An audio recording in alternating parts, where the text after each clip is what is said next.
Okay, artists, I want to talk to you about setup for watercolors. A lot of you have been with me before. We're doing a poster for a comic. This is an image that I looked off of from the internet, and this is on my Google slide. I talked to you about putting your visuals that you use, and this is a hand that I looked up to draw the hand better, and this is another picture that I had.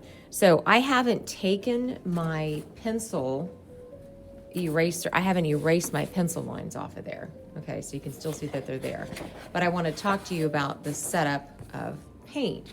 So when you use watercolors, make sure, or any paint, make sure you have your name on your messy mat. And you're going to use this the whole 9 weeks. Okay, and then you're going to set your project on there when you paint. That way you don't get it everywhere. This goes back in your tub at the end, and this would go on the drying rack. Okay, so what I want you to understand is that you have options on paintbrushes. You can use any paintbrush you want.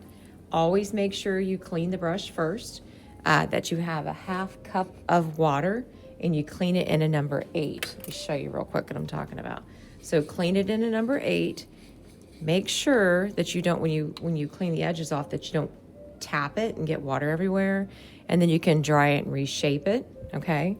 I would suggest a teeny tiny brush for small areas and a bigger brush, and this is Miss Paula, remember?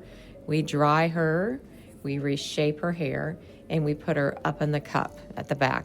Okay, so looking at the cabinet, tilt this up here real quick, you can see that I have, sorry, that's gonna be noisy. You can see that I have watercolor trays that are here that are praying, or you can use these. These are liquid watercolors already ready. And the yellow sometimes does not, I would test them out. The yellow sometimes does not stay yellow very well. So these are colors that are already mixed for you if you want to use these. And you don't add water to those. To the praying trays, remember, you add water to these. If they're dirty, let me know. We can clean them. And you have your warm colors on this side, cool on this. And then I took out the black and the brown because it's just messy when you paint with it. You have to get them awake first, meaning you take a drop and you stir with your paintbrush. Let me put it back down here. So if I was to get, and be careful with setting your paints here. So if I was to get the red wet, just to show you here, make sure it's back in focus. You take 1 drop of water and you stir it around. Let me check here. I still don't think it's in focus.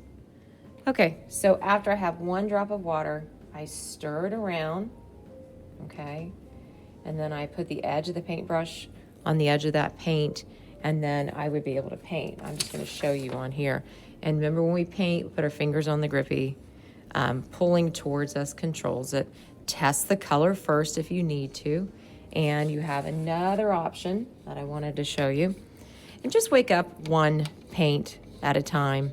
If it's already woken up, then don't re-wake it. And then when it goes in the cabinet, make sure it's left open so it doesn't get goopy. And you can use trays. I have a tray over here. So you can use trays to put your stuff on, just 1 tray per table.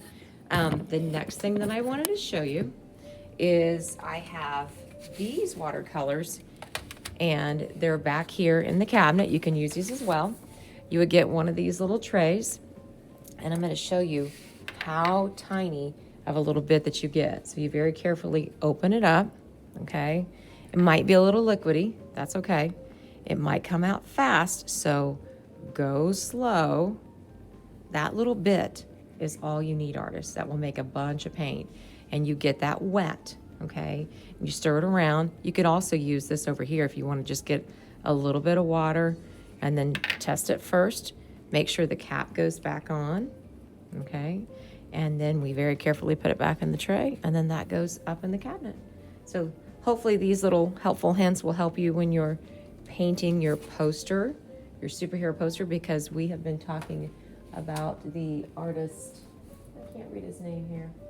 Oh, Alex Ross, the comic artist.